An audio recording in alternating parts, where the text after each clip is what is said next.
we go. All right, let's go ahead and get started with the Pledge of Allegiance.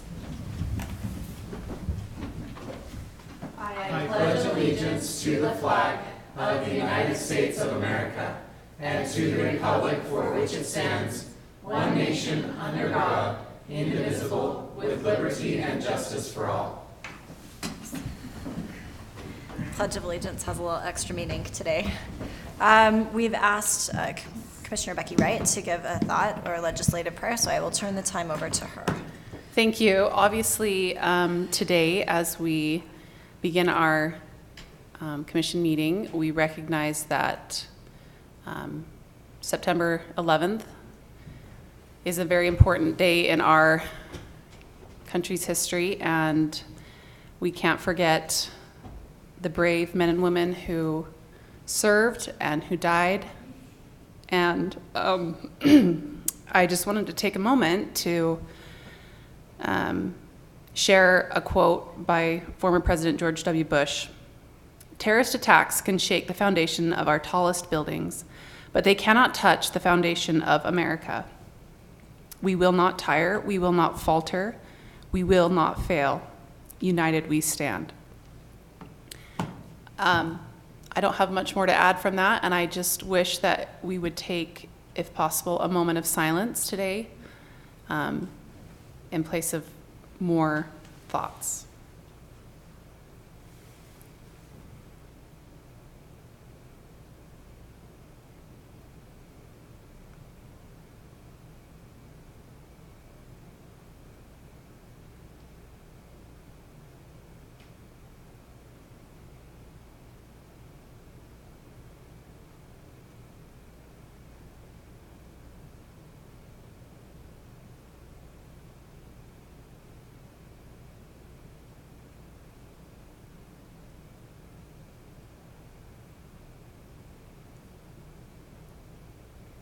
Thank you very much for that thought.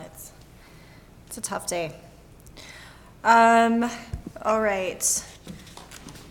First item on our agenda, really the only substantive item on our agenda today, is to continue discussing the South Main Street corridor, our plan discussion. So welcome back, Corey. We will turn the time over to you. Madam Chair, members of the commission, thank you for allowing me to have the break.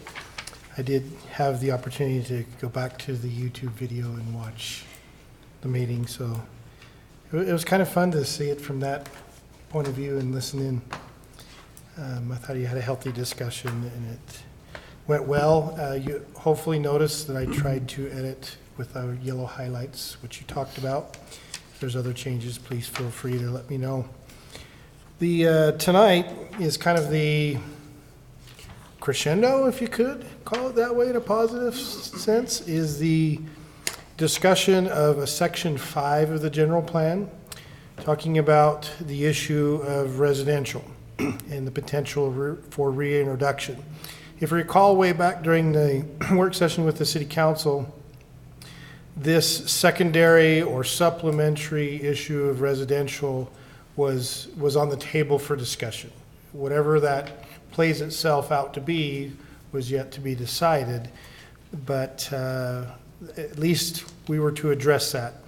If you recall in some of your discussions, the introduction of residential has been one of those items of unsurety and how it should apply. We did have a little bit of discussion in the north end of the corridor about potentials for that area. It seemed to me the commission still was figuring that out, and there was some potential uncomfortableness, particularly closer to the intersection, the type of densities, the congestion that it would create seemed to be of concern. I've written the section 5 is, as you can see, it's a little bit smaller. It didn't divide up into the different segments. It stayed at a corridor length and did try to say in the goal this is a supplementary allowable use and tried to address it. If you can see, it's still a little bit rough in its components, particularly as let's say that we allow the use, and let's just pretend it's a single-family home in between two commercial lots. You can see the potential awkwardness that that creates from a use perspective and how you screen and how a residential use might work. But I also look at the main street garage, and you have the White House on the south side and the formerly greenhouse, as I always called it, on the north side. And the prior owner, before he passed away, ended up owning both those buildings. He came in specifically on the north home for a rental unit, and it was the impetus of that desire during the Main Street plan original to allow single-family homes so he could remodel it into that. And that's how the single-family started entering into the discussion of Main Street. So it can work. Particularly probably in a rental scenario, it works a little bit better because the expectations of rents are not long-term. We like to have them long-term, but they're not always long-term. They have a changeover, so the expectations of buffering and the demands of a permanent investment other than the investor is different. But if you did have homes, look at the, was it the north side of the Pitt Dental Building? Is that right? The couple of homes, the Turnblooms own a couple of homes into that area. You can see that that can create an awkwardness in its design. But I also think as you introduce the residential, particularly the example of a single family, the expectations of buffering are probably going to be different too.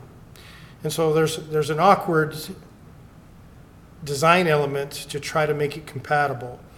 And then I tried to address what I heard in the last few years about particularly single-family dwelling, but it could also enter multifamily, its orientation. There were some thoughts and ideas of taking a larger piece at the corner of Porter in Maine and developing that into homes, the old O'Brien Glass site, and the backyards of the homes would face onto Main Street. And that was looked at somewhat negatively. The developer side of it is wow, busy front yard, individual driveways to single-family homes, that doesn't really work. If you had multifamily, a single entrance is more feasible. And so you have those layout components. But I did try to address that residential would front Main Street if it develops. I also talked about if multifamily is used for whatever reason we go to some single-use multifamily, not single-family homes, but just a parcel devoted to multifamily use. If it fronts like a brownstone or a townhome, what is the sides? Where's the parking? How does that try to play out? So I tried to write some parameters, but they're awkward, I would say, at the least with it. One idea was brought up to me, particularly by Lisa Romney, as we were discussing residential, and I think it will be somewhat uncomfortable. And I think it would be uncomfortable maybe with this group, probably with the city council, and probably with residents in the area, but maybe not so much the owners. I'm hedging my bets when I say this. On the south end, like we have on the north end when we talked about noding and we're uncomfortable with the intersection, the small nature of the properties, on the Porter end, you do have a couple of large potentials. O'Brien Glass is a large site.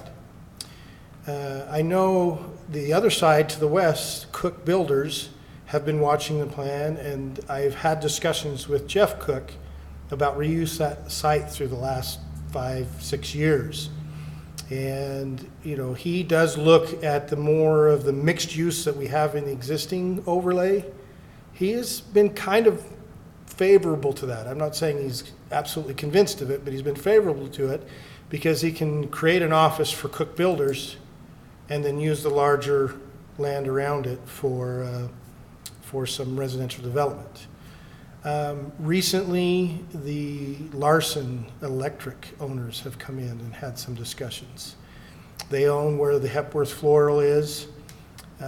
Their brief little vision, he didn't tell me it's a secret, so hopefully I'm not in trouble, But their vision would be taking the materials of the Hepworth Floral home, the home that was there, have an architect draw up the interior skeleton and reapply those materials to a new single-family structure, but for his office, and bump that up closer to Main Street.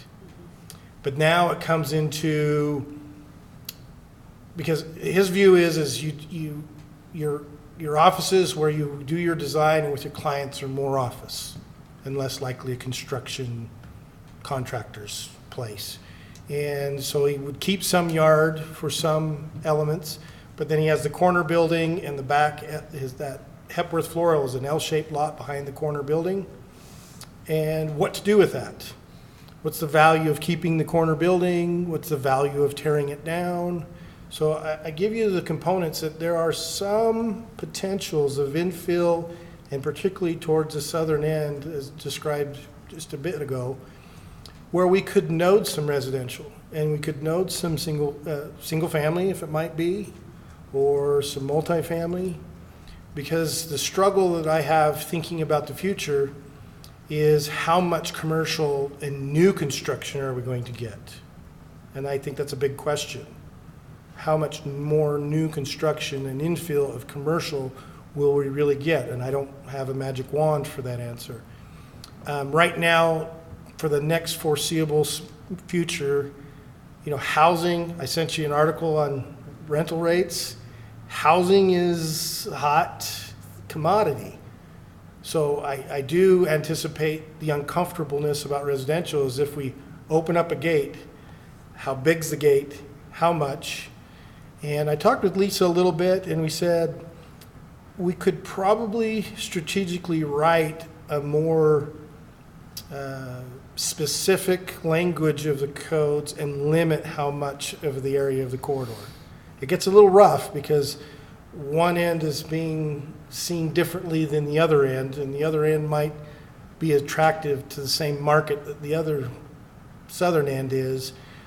But she did feel comfortable that we could craft some limiting language for those larger parcels on the southern end.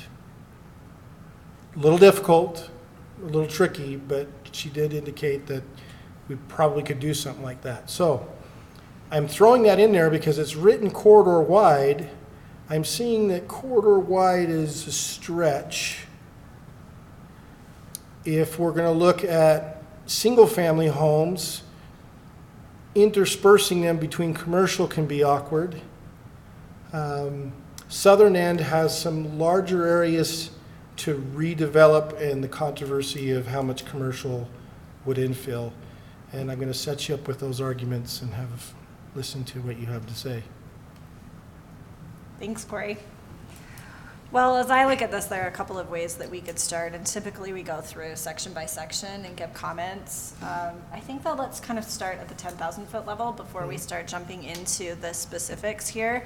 And I want to even go higher than the corridor wide versus segment wide. Sure. Because I think, so when we had originally talked about this plan, we sort of threw out this idea of residential, and I know that there was some tension on this commission as to whether we thought the residential should be there or not. And now that we've had the opportunity to go through and fine tune all of the prior sections that deal with commercial, I want to start with the first question is, do we still think that residential, some form of residential, whether it be single family, multifamily, some other, ADUs, accessory apartments, right? Something like that. Do we, at sort of the basic level, is this something that we still think that we want to put in as an option, either an actual recommendation as a whole or a sort of piece that the city council could excise if it doesn't want to? And I'm curious as to your feedback. Do we want residential along Main Street? Speaking for Kevin, yes, we do. Yeah, I think so. I think it would be fortuitous. It would be wise to have it as something the city council could carve off, and balancing between realistic and bold. I think we could outline what we think is a pretty good vision for residential in the area as a body, and then leave it as a section 5, because I think that's a clean way. That was kind of the intent, right? If it's its own section 5, they can just say, "Thanks, guys." Section 5. Yeah. Anyone else have any strong feelings? Yeah, so I know that in the past I've spoken very strongly about this. I think I used the words, we need to be all in or all out on residential. So after going through the other sections, reading through this section here, I think that, so maybe I soften a little bit from the all in or all out, but I do think that the extent of my support for it would probably be limited to the accessory use type of a situation. I know that there's, a lot of language in here kind of preparing for what if it's bigger than that or more than that. And honestly, when I go through and read that does kind of make me think, is that really what we want? I don't know that that's what, I don't envision the corridor being like that. And so I think that as an accessory use, sure. But more than that, no. And if we were to say none at all, I'd be fine with that too. So.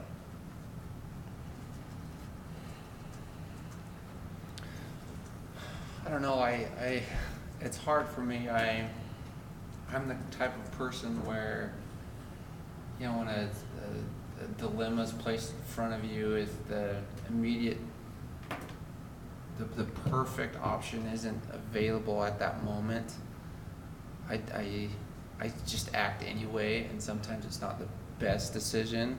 So for me, and why I phrase that is, for me, it's, I would rather have it be, I know we hate this term, but the soft commercial, whatever that means, not heavy use, I guess, is how I see it, is the perfect scenario, what I would like to see. But there's lots of support that just states that, is that ever going to happen? Is it worth waiting for, to just keep it how it is and hope that someday it happens?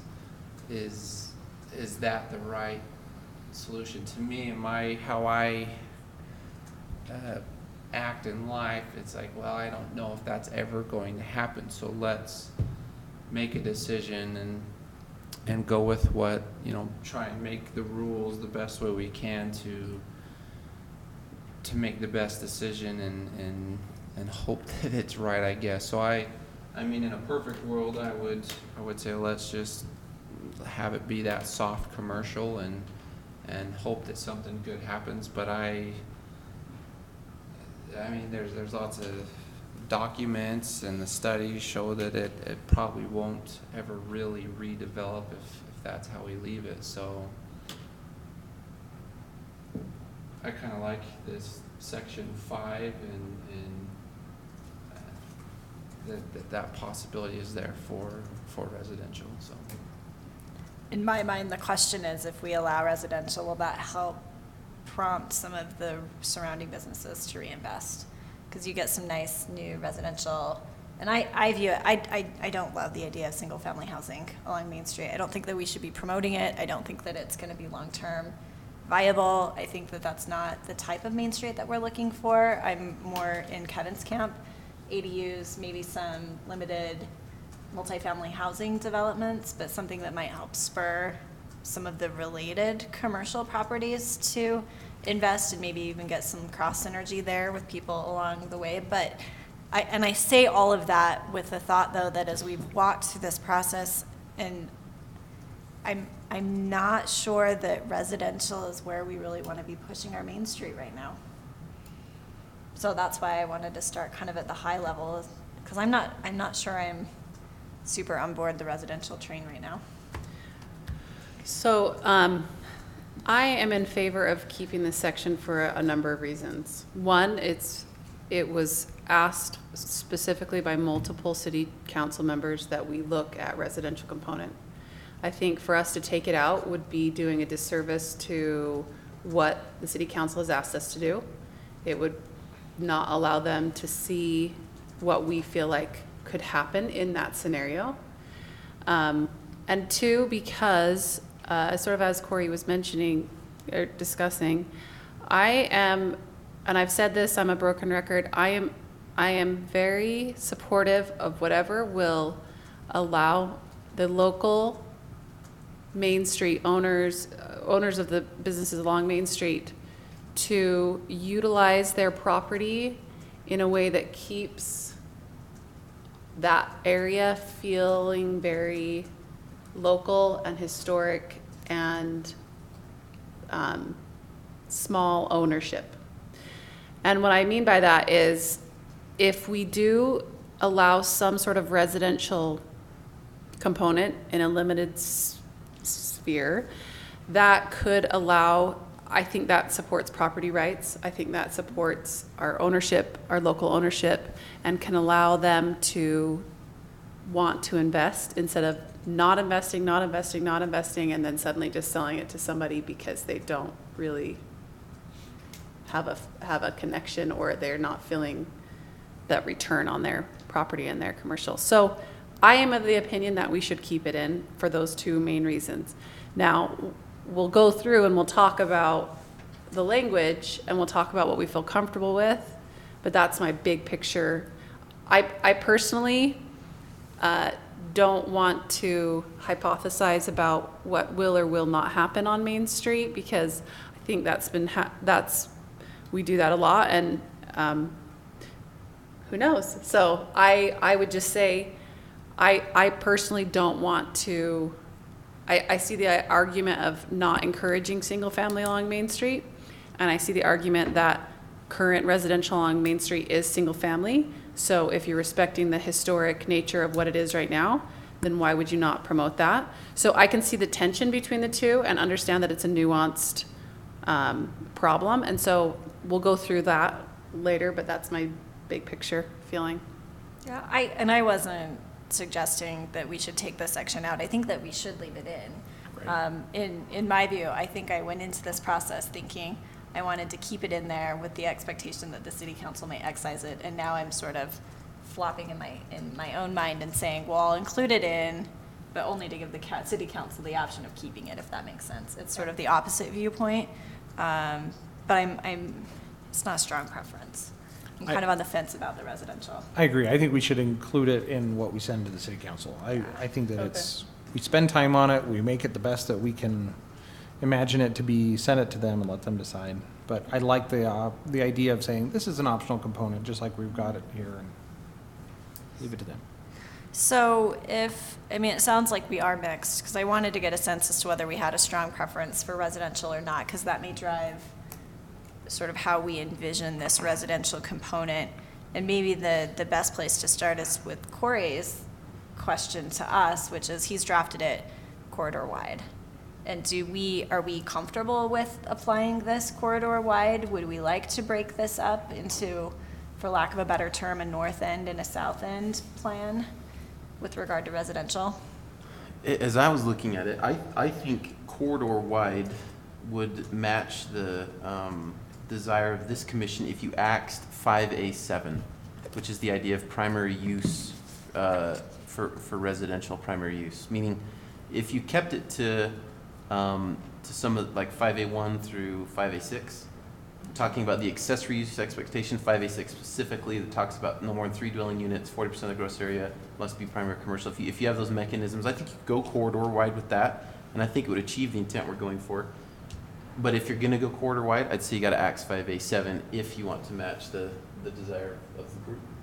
Well, and we talked about there were specific areas along the corridor that we felt would be probably better suited to larger, like possible down the road redevelopment residential only, which would be right there on the north end and right there on the south end. So those are specific areas, but if, like Logan was saying, if we want to give that flexibility to owners and just keep it a corridor wide thing, we don't want to have that be the push that we're going for, really. To split the baby on that, you could always apply the ADU, 5A 1 through 6 corridor wide, and then carve out an exception for 5A7 on the very far north and south ends.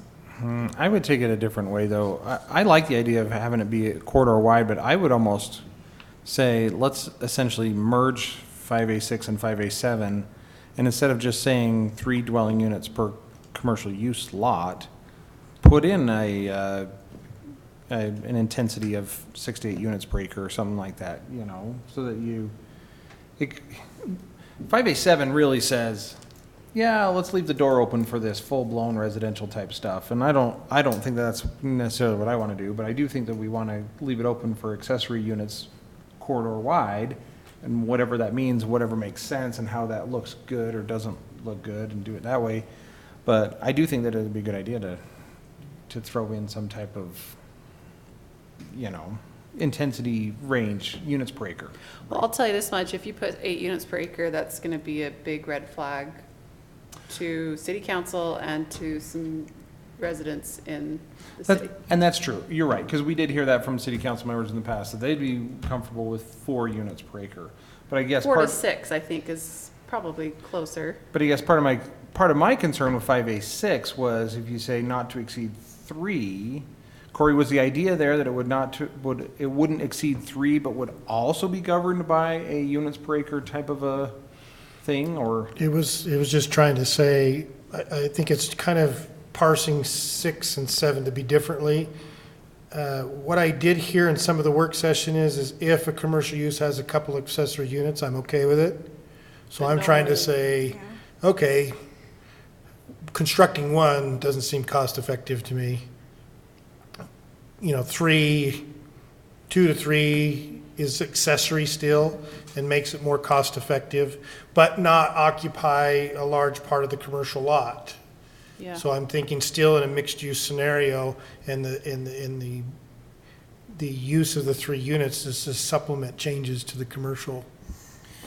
But I mean, so the way that I was looking at it though was you say, what are the biggest lots that you've got along there,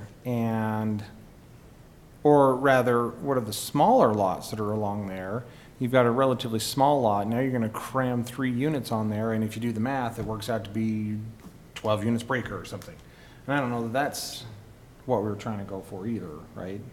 Right. I mean, if you want to look at density, I mean, this is a struggle when you're doing mixed use, is to look at it per acre is really tricky. Yeah. And as we've heard in the past, per dwelling, which the current ordinance looks at, is difficult because somebody doesn't want to see a small lot and lots of units that nets out at 12 units an acre.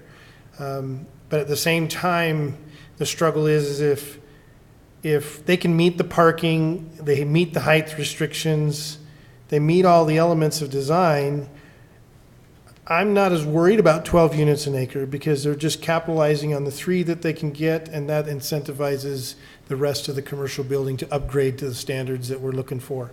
And it wouldn't be that they would be getting 12 units, they would be still getting just 3. Just 3 on a smaller acre. on a smaller acreage. lot. Well, But it wouldn't net out. It could net out. You're It right. would net out, but they wouldn't be actually adding 12 units, is what he's saying. Yeah. Well, Kevin, would your concern be somewhat ameliorated by per commercial lot? Because I think to Corey's point, it's all scaled, right? If it's a smaller lot, we're talking about a smaller building, we have the parking and all the things that have to go into that. 40%. And then that's going to reduce the amount of residential units that would fit, to be capped and limited at a maximum of 3. Especially Say when it's commercial use, 40%. commercial lot. Yes. well, but I think that's part of what I'm talking about, though. Is, for example, it looks like the smallest commercial lots along this corridor. Well, that's a little bit different, I guess. It looks like the smallest ones are about 1/3 of an acre, right? So the thought is, if you go and you stick 3 units on 1/3 acre, you manage to squeeze them in somehow, then you're working out to be about 9 units per acre. And that's if it doesn't occupy more than 40% of the gross floor area. It doesn't, there's tricky things that help limit That's that true. too. That's true. Corey, what's the smallest lot? I mean, just thinking like a developer, what's the smallest commercial lot you can do in the city? Is a frontage minimum? There's a 80-foot minimum frontage. And a depth, is there a depth minimum? No. And that's what I'm struggling with in the design guidelines, is how to make sure we don't assemble properties together. So there's some preliminary design ideas of a minimum and maximum lot sizes, so you can't aggregate lots together. Right. Corey, will you remind me what the density is with regard to, the group of townhomes that front just south of the Walmart? on 200, is it 200 West? Yeah, Florentine They Towns. kind of look like, right, the sort of brickstone Yes. that come right up to the street. Street. What is the density on that? 8. 8? Because I'm thinking that O'Brien lot area, I mean, I don't know that that would cause huge concern, and I think that it might look really nice on that area if you had that type of housing. Yeah, right that's an there on RM Main zone, Street. and they maxed it at 8. There's 60 units in that project. So when I was looking at 5A7, that's sort of what I had in my head, picture-wise, is if we were to allow primary use redevelopment density in a multifamily way, that was the type of development that I could see going in right there. Yeah. The struggle I have with the general plan language, and I think it's a good debate on 6 to 8 units, is we're back into the general plan. We're not in the zoning ordinance. We know that the current zoning ordinance stops at 6. But there's a gap in the general plan. And that general plan puts a medium cap at 8. And there has been, I wouldn't call it a promise, that's too strong of a word, but there was an understanding that the gap existed and we may have to try to readdress that. Now, whether that's coming up to the 8 in certain areas or getting rid of the general plan 8 and reducing it to 6, which I struggle with because density to me is different a little bit than the appetite of this community. 12 units an acre is still low density from a planning standpoint. But that's why we're back in the general plan, and if we're saying residential medium, I'm being consistent with the general plan's list of 6 to 8. That's the only reason that 6 and 8 is placed in there. We could just say 6, but then we're gonna have to say, what are we doing with the residential section that says medium is 8? But I feel like that needs to be addressed, definitely. But putting it here may cause some uncomfortable situation. Understood. Where that is a whole separate, like, conversation that needs to occur, and the city council has to make up their mind. And they are responsible for that. And if we put it right here, they will see this and not be comfortable with it because they will not have addressed it. And I think this would be a big red flag to them. Whereas if we Understood. hold them responsible for addressing what needs to be addressed, they can address that. And we'll keep it to what they've explained to us, which is medium, 6 units an acre. Understood, and I think that's a valid point. You know, I, from a design perspective, struggle with it because you are developing 6 units an acre of single family at the Dick's Market site. And if you would have gone 8, you would have had more green space and a better design. I do not argue with you. But that's- I just am saying I agree. what I think can cause this section to not be as successful. I agree, understood that. So your comment is just to strike 6 to 8 units per acre and leave medium intensity as whatever the city council decides medium intensity is? I think so. Yeah. And I think that can be addressed separately. Like Corey said, it needs to be addressed. The city council knows it needs to be addressed, and so that is their responsibility to address it. What did you guys think, though, about including 5A7? Is it something that we want as an initial matter? Do we want it corridor wide, or do we want it in specific parts of the corridor, or not at all? I think we have to pick one of 3 options. Well, I'm not a fan of it. I could echo what Kevin said at the outset, and you as well, Shaylin, just that I think that my love for this probably stops at accessory use, and I think that is the right vision for the future of Main Street. And so if we were to excise 5A7 in its entirety, that wouldn't hurt my feelings at all. In fact, I think I'd favor it. Yeah. Anyone else? I agree. We should apply 5A7 to the whole city. Oh my goodness. The 2 opposite extremes on either side. I love it. How do we fire you? I'm just kidding you. I'm just kidding you. So another thought I had, just as far as the look of single-family homes, and that section, because Shaylin, you said you were sort of thinking about the primary use of redevelopment looking more like that Florentine Towns area. Another thought that I had is, are you guys familiar with up in just north of 200 North in Kaysville, what I think looks similar to sort of like Daybreak, a mini little Daybreak area where they have single-family homes that have large front yards that are along that busy Angel Street, I think it is. Yes, it's Destination Homes. Destination Homes, and I believe they're medium. Are they medium? Are they 6 units an acre? Yeah. They're close. They're close to it if They're they're not. close to that. If not, they're definitely more closer together than a typical single family. But when I thought about this, if we removed the 6 to 8 units per acre, I actually envisioned. I thought Angel Street is a busy street, and they're able to get nice homes that front the street with a front yard that is enough that gives the owner a sense of, space. And then that could possibly, it looks sort of historic, I guess, in nature, that traditional historic pattern. And I kind of thought if there were something that needed to be like a primary use, that to me seems acceptable because it would match the feeling of the downtown with that historic feeling. And it could also be a little bit more than, traditional 4 units an acre, but it wouldn't feel like a big, huge multifamily development or anything. It would still give people that option. I don't know. Do you think that works here, though, given our spacing considerations? I know exactly what you're talking about, and I think that part of the reason that works is because it's a larger development, so there is that fronting along the main street, but it kind of ties into the neighborhood behind it, and it makes it feel cohesive. Right. I guess I like the look of it. I just wonder if we have the space to encourage that type of a development on our main street. Well, and I'm not wanting to necessarily encourage that, but when I read this, I thought this is similar to what could fit right there. And when I think of this, I don't necessarily think, I don't know what the future of Main Street holds. I would like to support local businesses maintaining, but if there were some sort of group effort or something long year down the road, there may be larger areas to develop. I don't know. I am going to make a suggestion with regard to 5A7. So we had talked before about sort of bracketing some areas for the city council where it's sort of like hey, we as a planning commission aren't really sure about this.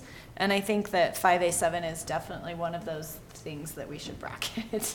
Maybe we talk about it as an option, but we very clearly signal to the city council that we as a planning commission are not on the same page. One of the positives is we have not gone out to the public and the property owners and everything else. So I could go in and take 5A7 and write it in a twofold factor and bracket it. Yeah. Options to be done with this. And keep it in there if that you're comfortable with it. And because you still got to go to the property owners that own the property, the residents around the area, and come in and have a chance for them to read and discuss that. Also to measure the temperature. The question becomes how much temperature you're trying to measure till it's overwhelming to get a take on it. How does everyone feel about the whole range, the 6 to 8 units per acre, striking that? I think you strike that section for sure, that language. few words, whatever right there. Yeah, we could do that. Just because say medium density and leave it at that. Yeah. I think that becomes the lightning rod for I think it does too. everything else. Well, maybe we should leave it in. And Corey, 5B1 also kind of talks about residential-only redevelopment, and there might be a few other spots that touch on it, so I don't know if in your bracketing you could kind of like have that whole concept. Well, yeah, I can start parsing out so that we have the accessory listed in 1 through 6 or whatever and be consistent there, and then rewrite a couple of sections on the bracket that discuss the same principle, but wouldn't be confused if that whole bracket gets eliminated. Yep. Because for me, I feel very strongly that we should be getting rid of things like 5A4 little I, maintaining or accommodating single-family homes along Main Street. I don't think that ultimately that's the direction that we want our Main Street to go. I don't think that it's feasible. I mean, I know that there have been comments by people, wouldn't it be great if our whole Main Street was all single-family homes? But I don't think that that is ever realistically going to happen. And if we are going to try to make this a commercial corridor, a soft commercial, sort of maybe destination corridor, something that's got some unique character to it, I don't think that we want single-family homes. If you want to take a single-family home and make it into a commercial property, great. But I don't see us really promoting single-family homes for residential Right, uses. and of course, if you've got a single-family home there and you want to keep it there, fine. Yeah. But I agree with you, Shaylin, that I don't think that we should be kind of promoting that. Well, I don't think that this is what that says. I'm just going to push back a little bit because go it ahead. says maintaining and accommodating. I think Corey's trying to say that what is already there, maintaining and accommodating those, like thinking about, which is what you just said, you want to make sure that people who are there, I don't know, maybe it's the word pattern. Maybe we could take out that and just say maintaining or accommodating traditional and existing single-family, traditional and historic single-family homes along Main Street, not the pattern of that, like trying to match the pattern. Sure, I think if you were to be specific about saying existing, Yeah, I could go in and change the introductory point, if you want to, an I, to talk about what's there. And take out the word pattern, maybe. Yeah. But help me understand what we mean then by maintaining and Well, accommodating existing buildings. Because like, we could do nothing and there's. Yeah, they're gonna stay there. and We're I not- see, because if you go with just the reintroduction, you're not seeing existing and maintaining. All of a sudden, I says, okay, maintaining means also to potential some future. That's what you're arguing, and I see that point.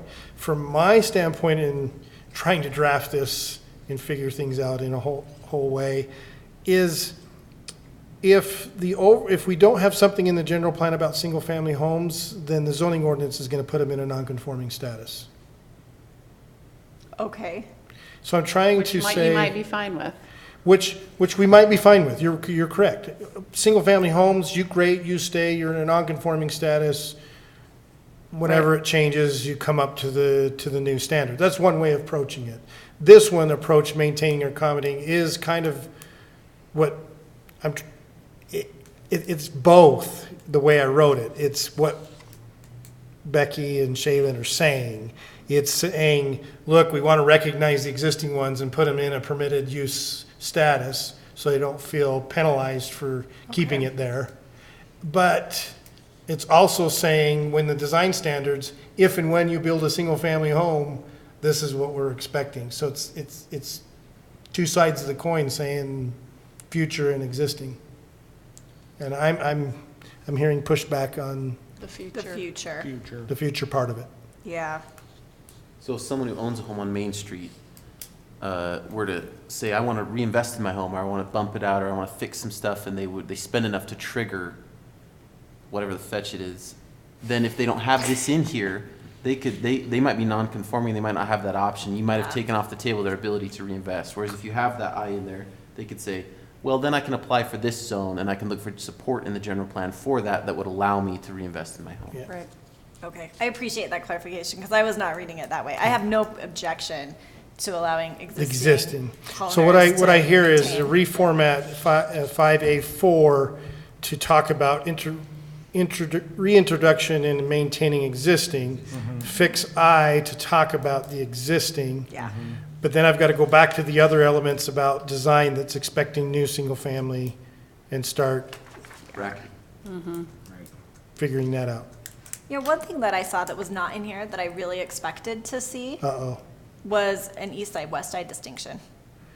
I didn't on the residential, I don't Well, there think you is. because I got residential on both sides. I know, but I still think that people would feel more comfortable with higher use residential on the west side than the east. And that's side. part I of the think there is a discussion of tension. 5A7. Yeah. Should we bracket that and talk about it east, west, and that? Shaylin, did you just avoid saying density? Yes, we did. Was you like catching I was very much trying to, yes.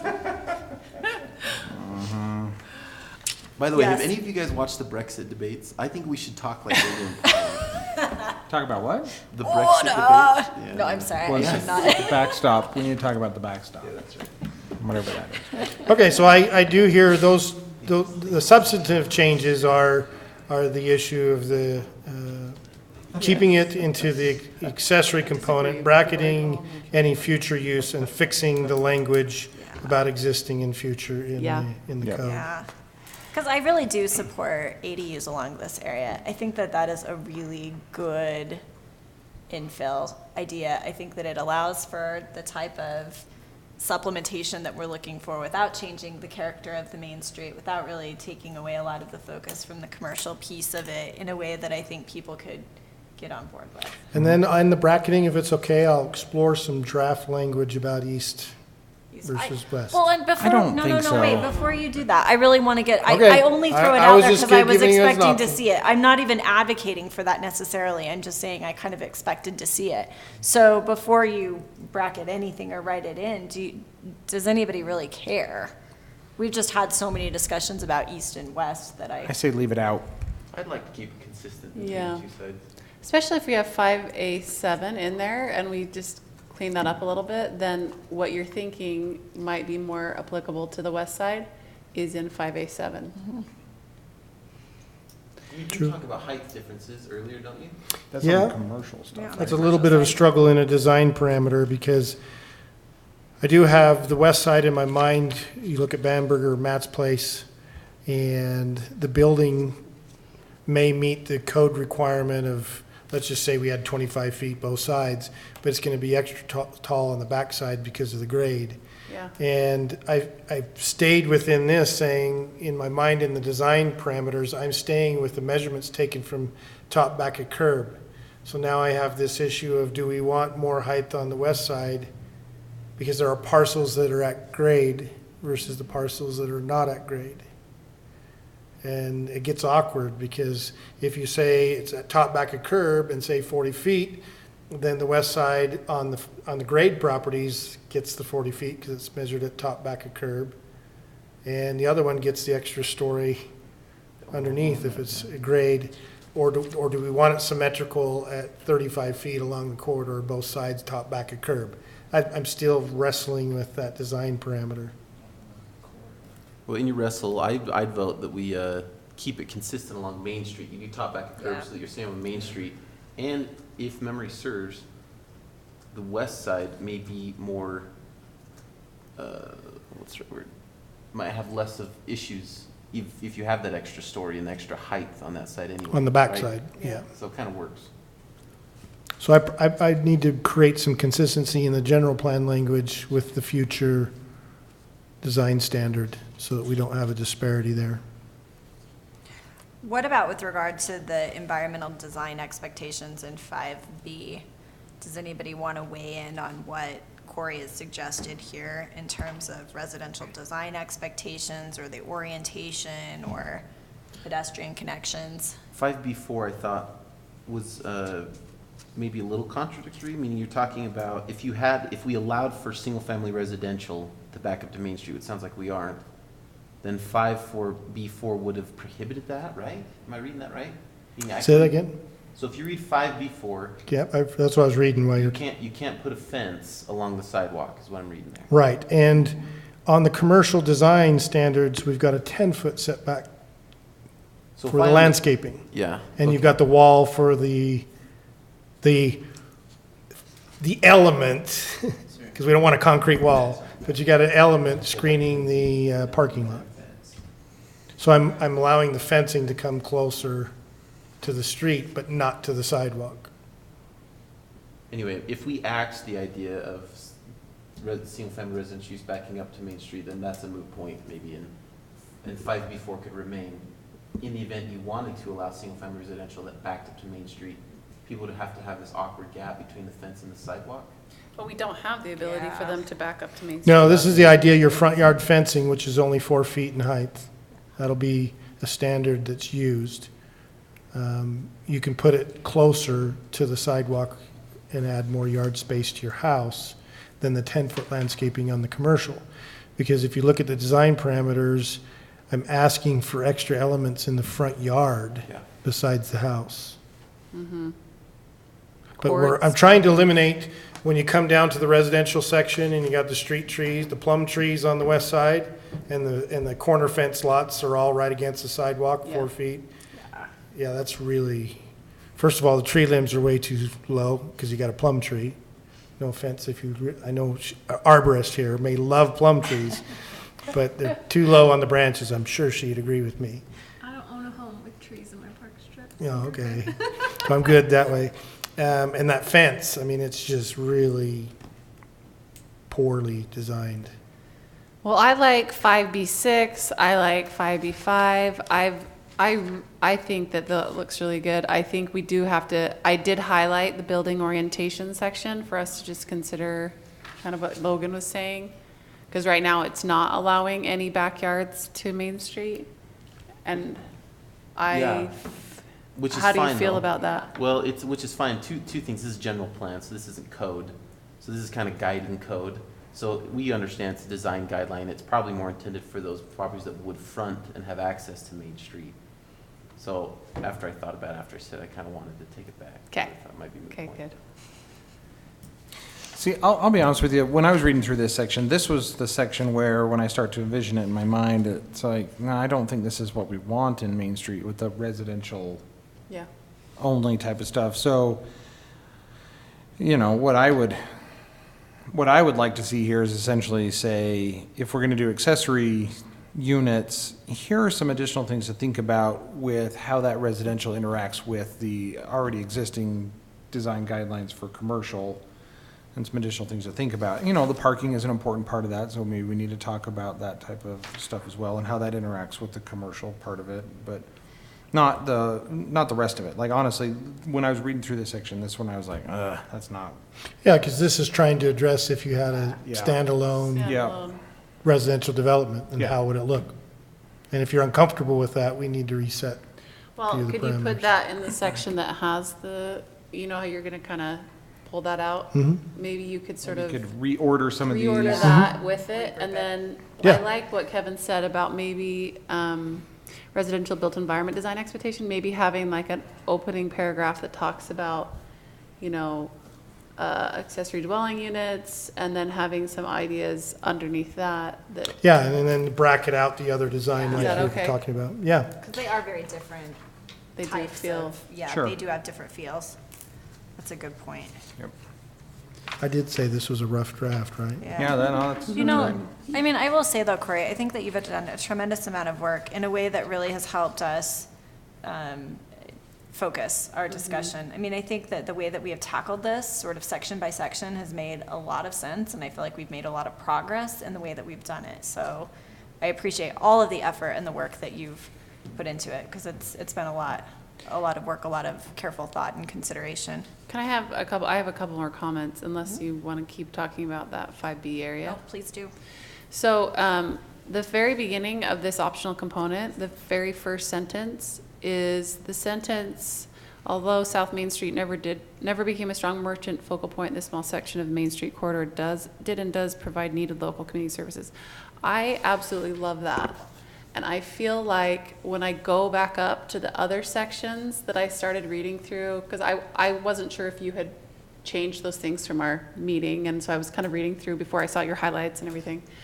I wish that I feel is a more accurate description than like some of the ones where it says, I know this is not the section that we're talking about, but it, the very, very, very beginning, let me highlight it.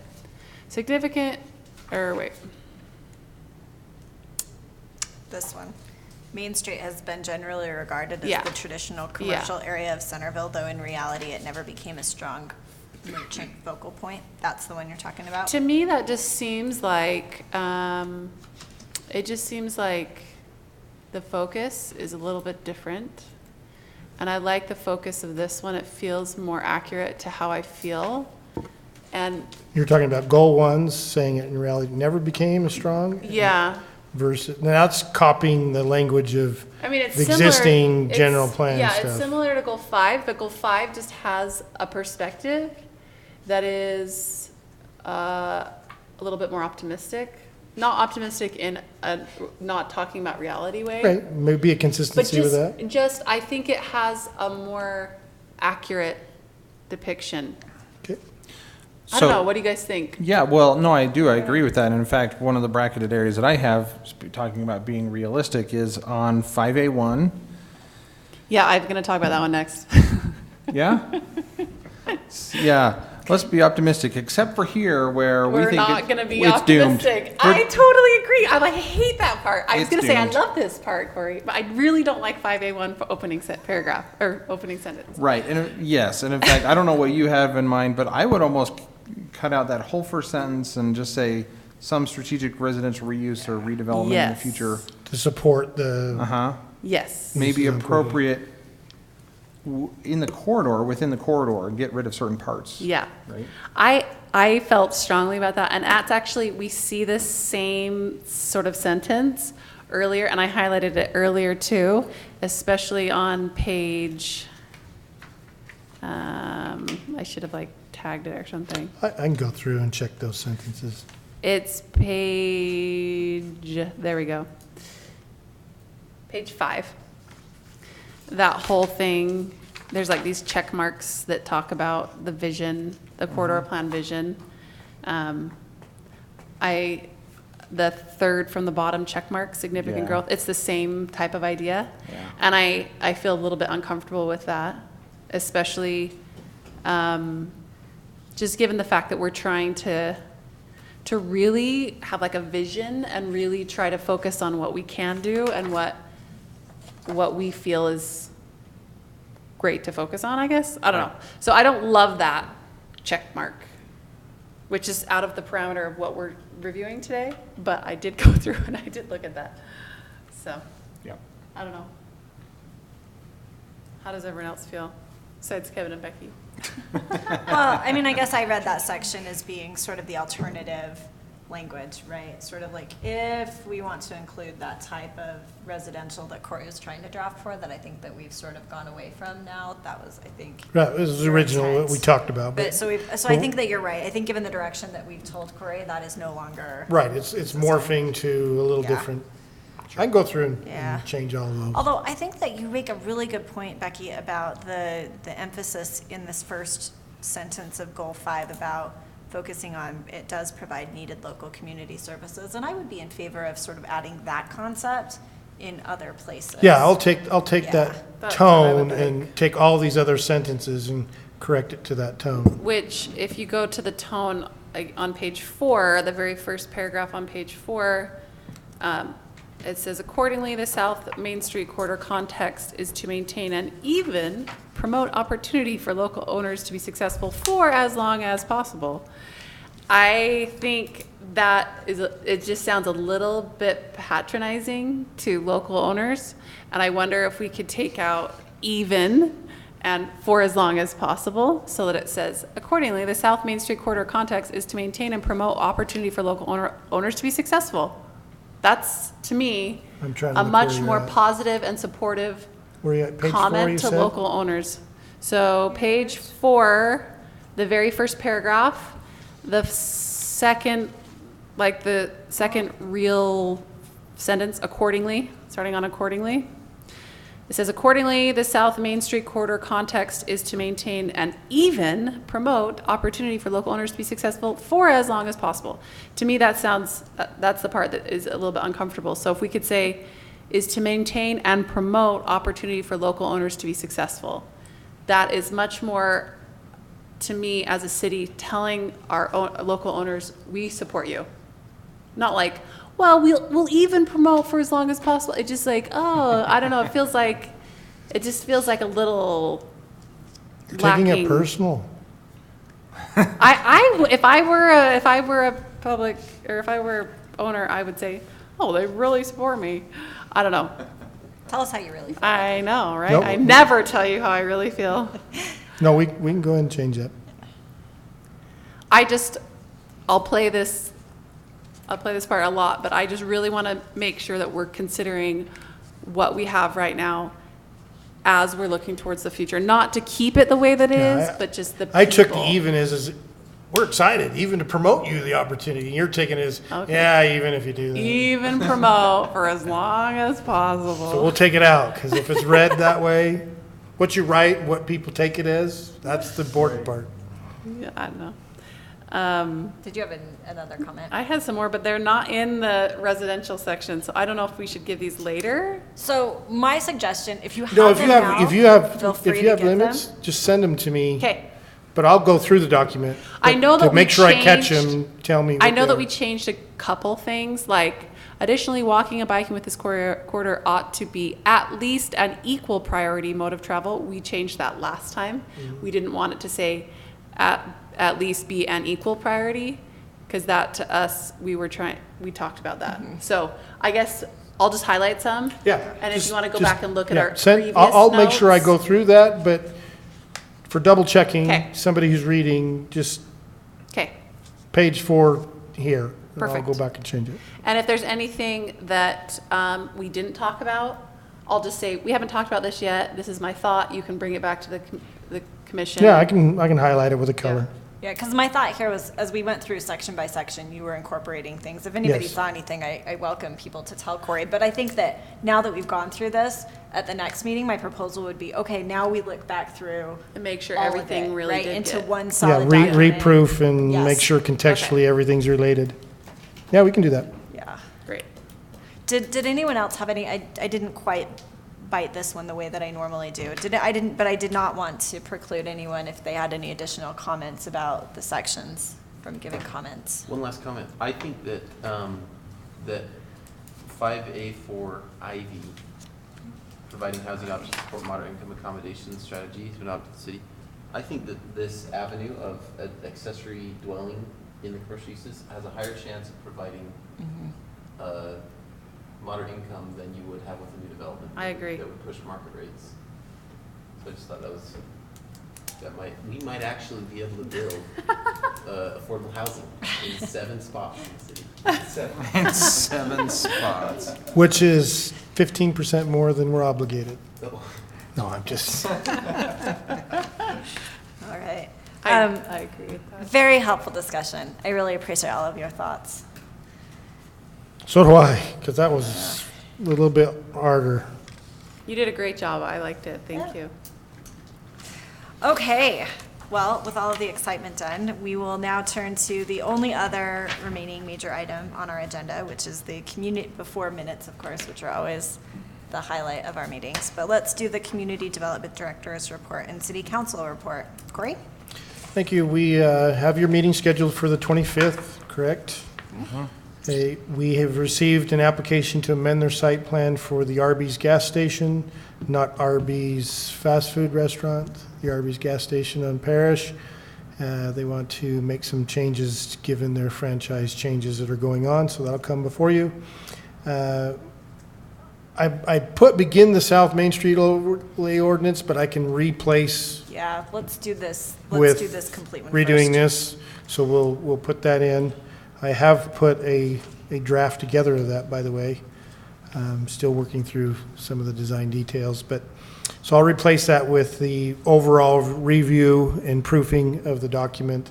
And the idea is prepping for the public to comment on. This is probably still going to evolve as you hear more changes, or even as you think about that, some of the information you hear. So, but we'll at least proof it for the point of prepping it for the work sessions for the city council. And then the subdivision ordinance, we just carry that on because we anticipate Lisa will be back in finishing out the ordinance there. City council, no items specific that I thought the council or that the commission was made any action on in the meeting. So if you have a question, I can try to answer it. Two things while I'm thinking about it. One, so at the last meeting when you weren't here and we were talking about one of the proposals that you had drafted with regard to colored concrete on either side, and we kind of poo-pooed and shot that one down. Corey was kind enough to send me a picture of what he was thinking about with regard to that.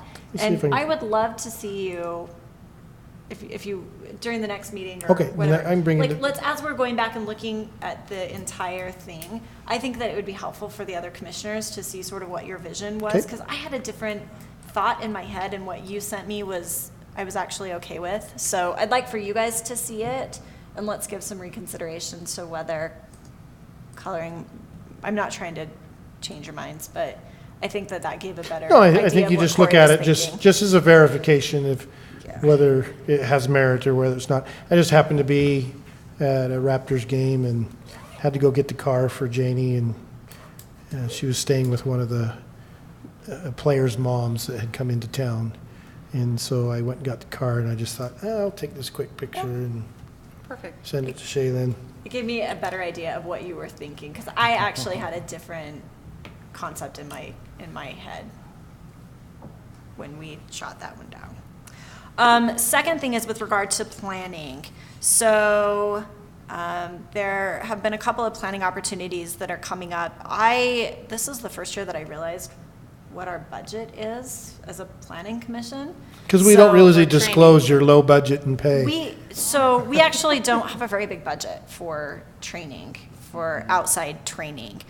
There is a training opportunity tomorrow through the Utah League of Cities and Towns, but it's really expensive for one person to attend. It would be more than half of our annual budget for one commissioner to attend one training, which I was not super comfortable with approving, but I did circulate to you guys the APA conference that's coming up on October 3rd and 4th, and it looks to me like they have some really interesting things planned to talk about, particularly on October 4th with regard to transportation issues, housing issues, things that citizen planners can be thinking about in terms of ADUs and economic developments and those types of things. So I do think that this one, it is a full day workshop, but if anybody is interested in attending it, it is definitely more cost efficient for us in terms of the city, and there are some grouping options. So if you guys are interested in attending that,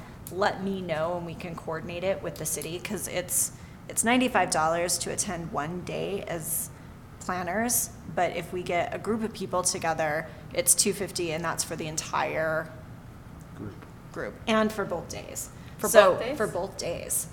And that would extend as well to the city council. So if there's, maybe a city council member and 2 commissioners or something, we can coordinate. But I think that from a budget standpoint, that looks like a pretty good option for us. Do we get the money from the city council budget to pay for part of that, right? We could, Can we They spend start- the city council's we money? get- If they're Coordinate. jumping on our, Yeah. group, We're not gonna pay for them. to right? go. They can help, they can ease the burden for us. There is also, so I had also circulated, the Wasatch Front Regional Council is co-hosting with a number of others, including ULCT, a workshop. And did you guys all get the email for that?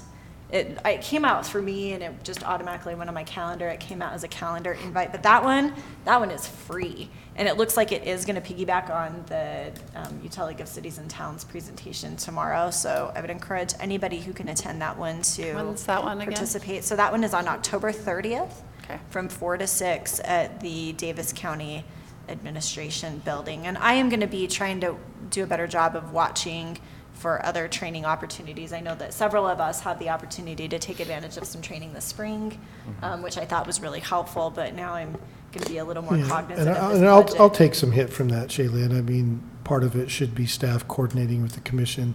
Over the years, when you're going through a department budget, and we used to have about 800 or 900 into the training of the planning commission, and that just steadily decreased over time.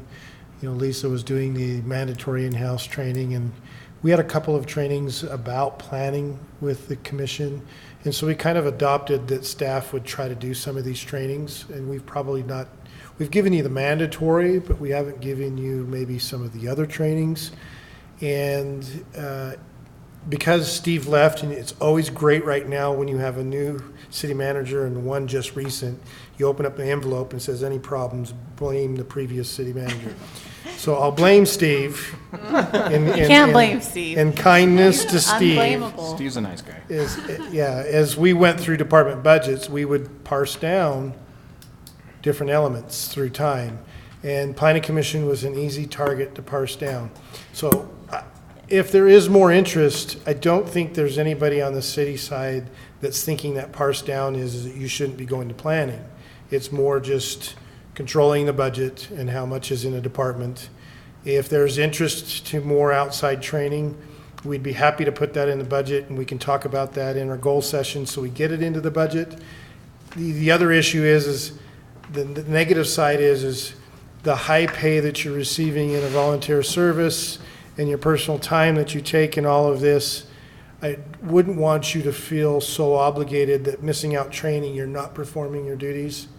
I wouldn't want that feeling to occur either, because your schedules and family time are pretty precious for you. And I think that from my perspective, I mean, I've attended in the past the Utah League of Cities and Towns training for the Citizen Planner Day, and I thought that was really a great seminar. I had no idea how much it cost. I mean, it was just at that time I you know, it was, oh, sure, I'd love to go to that, and I attended it, and it was great. I had no idea how much it cost, and so I'm trying to be cognizant of our budget and make sure that we're staying within what our budget is. But we can increase it, and I think there would be support, that if there's interest, to support you. Yeah.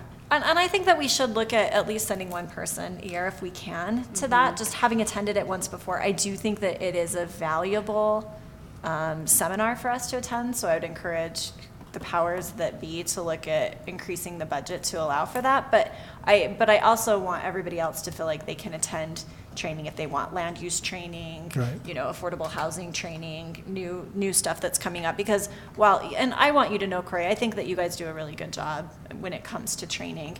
But sometimes we don't take this the wrong way. We hear from you a lot, and sometimes chirp a lot. it's helpful to hear a different perspective Yes. from other people that are in the industry. And so I think that that's important for us. No, as planners. I agree with you 100% that perspectives of others and their experiences helps you gain a greater understanding of the subject, other than the planner just saying affordable housing, affordable housing, affordable housing.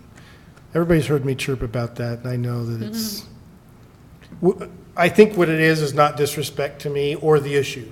It's the handcuffs of reality frustrate us all, because, you know, we've got rent rates in density on the west side that would be absurd to any community, any general city along the community to have a net of 24 units an acre in the city is shocking. Yeah, And it doesn't produce rents that are affordable. yeah. So, you know, my frustration at the legislature, and I have some sour feelings about the legislature because I know they're balancing, but that's why sometimes where they get bent is that they think the cities are in the way. And to some degree, cities create their own problem, you know, with even just attitudes. But I think placing it, the burden of the city to find a way to make market rate rents and housing affordable is absurd. Particularly for Centerville, when you're in I mean, the lots, 160 West, you know those lots along Bamberger? They've been sitting there for years because they're so small, with a 20-foot sewer easement. One sold for $185,000 the other day. And a new home will be going up on it. $185,000 for a piece of land, and then you've got to construct a home that cannot have a basement because of the water table, has a 20-foot easement in the back, and a 20-foot setback into the front. And they're a little bit wider than normal, so you'll see the house kind of lengthen out in width. But the lot was $185,000 On Bamberger? at 160 West, 160 West. Oh, 160 West, right there. next to Bamberger Station. It's the old Bamberger line there. Wow. You know, I don't know about you, but there's, you know, we could Yeah. put a yurt on it and maybe make it affordable. But it's frustrating where you're in a market that you know, unless we get into subsidizing and creating a program to subsidize that way, I don't know how we're gonna do it. Well, I will make a plug, which is that the APA convention on October 4th has two separate sessions, one on affordable housing and one on ADUs, both of which I think can help us address that issue. So please take a look at the agenda that I circulated. If you guys are interested in going, let me know and we can coordinate with Leah to get us all signed up. It's not too Anybody who far wants of a to go. travel for the fall conference, so. No, this one is it's in West Jordan, West Jordan. right? So, yeah, it does look like it's going to be a good session with a number of good things that you can choose from, right? It's not like one set schedule. You kind of Right. pick what you. They what you have wanna 3 go to. course tracks, and you can bounce around in the course tracks to your interest. I want to go through the walking tour history at Gardner Village just because I think that looks kind of cool. But no, I'm kidding. I would focus on some of the other ones. So, Really quickly, speaking of planners, is there anything that we as a commission can do, or possibly you could do, Corey, to put some positive encouragement pressure on the mayor to fill the final spot on our He commission? emailed me just a few days ago and said he has someone to appoint. Fantastic. Great. And then his follow-up was, have you been training the commission? And I was like, yeah. We're talking about that. we did a lot of training, I felt like, at the beginning of the year. I mean, we saw some really interesting videos that were a little cheesy, but I thought were helpful. Yeah. And so we've been focusing on training this year. But outside training is different than inside Correct. training, and Correct. I do think that we should not neglect that. So, Corey, my request is to try to get a little bit more in the budget, and I think that we all should be more cognizant going forward, maybe at the beginning of the year when we're doing our, what do we want to do for the year? Let's try to identify some training opportunities and try to make sure that our commissioners have I the have no ability to go problem those. asking for more money. So, okay, and the last item on our agenda is to go through the minutes. So let's do this in the ordinary course, starting with the August 14th minutes, starting page by page. Let me know if you have any comments. Page 1. I have one comment. I would like to replace on line 52, the words "are much riskier" with "increase in riskiness with longer terms." So Commissioner Daly commented that from a banking perspective, letters of credit increase in riskiness with longer terms. That's more accurate to what I was talking about and what I meant, unless you want to reword that somehow. Increase in riskiness or just increase in risk? Sure, risk, yeah. Okay. Riskiness, it's a fun word. Just go with risk. Just take a Sharpie. Well, I was wondering if risky, I wondered if it was like a banking term, like It is, risk, but- riskiness? It is, but we can just say risk. That's Risky fine. business. Any other changes on page 1? No. Page 2. Yeah, I had a change on line 12, a suggested revision to the paraphrasing that I thought more accurately represented what was said. I think it's line 12. My battery died, so I wrote it down, period. Yeah. Commissioner Johnson encouraged his fellow commissioners to join him in keeping the chains on the government and leaving the option open for property owners. You really want to change it to that? I listened to it, and that's pretty accurate. I think that is accurate of his feelings too, and I'm fine with that. If you feel strongly about that, I will go with that. I would really appreciate it. If Okay. You do you need that read again? Okay, say it slowly. Sorry, my hand's sweaty. I can't unlock the. Commissioner Johnson encouraged his fellow commissioners to join him in keeping the chains on the government and leaving the option open for property owners. I feel like that might be I won't add the thing I verbatim. said about banks. Okay, it's been a fun evening tonight, guys. Anything else on page 2? Page 3. Yeah, just one thing that actually starts on page 3 and goes kind of the rest of the way. I think we've talked about this before. We have on lines 10, 11, 43, 44, 48. It says vice chair. Previously in there, we talked about Commissioner Daly, and then all of a sudden we switched to Vice Chair Daly. I think we should just go with Commissioner Daly for this one, and then actually all of the next minutes as well. So, it's accurate, it's true, but it's not consistent with what we've done before, so.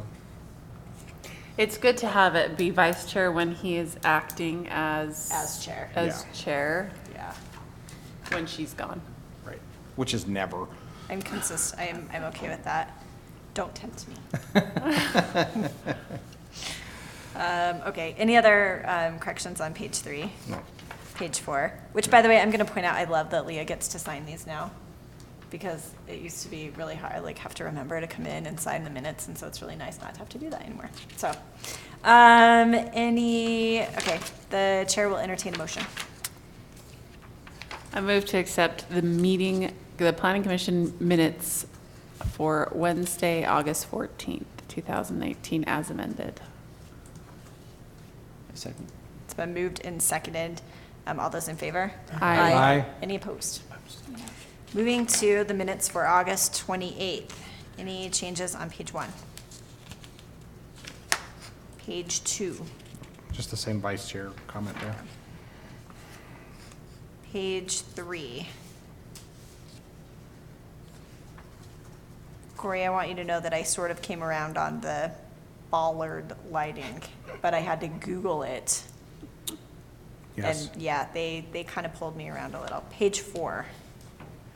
I just want to say, good job on saying xeriscaping on page 3 Yes. and not zero-scaping or I didn't whatever notice else. that. Just for gee whiz on that. Did you hear that whole Xeriscaping is a conversation? trademark name. Zero?